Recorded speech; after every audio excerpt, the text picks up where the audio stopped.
एक बार की बात है। एक गांव में एक व्यापारी रहता था। उसके पास एक गधा था। वह गधे के ऊपर नमक की बोरी लादकर एक शहर से दूसरे शहर की तरफ ले जाता था।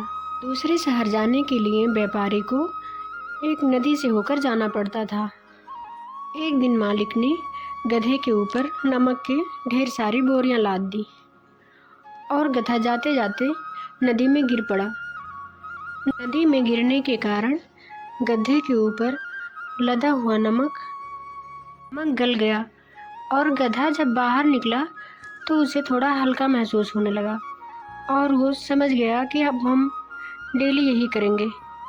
वो डेली आता और नदी में आकर बैठ जाता और उसके ऊपर का सारा नमक नदी में मिल जाता और उसको हल्का महसूस हो। 2-4 दिन बीतने के बाद व्यापारी को समझ में नहीं आ रहा था कि ऐसा क्या होता है, नमक कहाँ चला जाता है। तभी एक दिन व्यापारी सोचा, चलो क्यों ना हम इस गधे के साथ जाएं और देखें क्या होता है।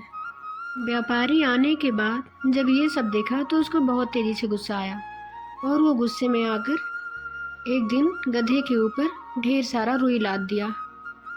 गधे को थोड़ा हल्का महसूस हो रहा था। वो बहुत खुश होकर आया और वो जैसे पानी में गया और बैठा, रुई में पानी भर गई और रुई बहुत भारी हो गया।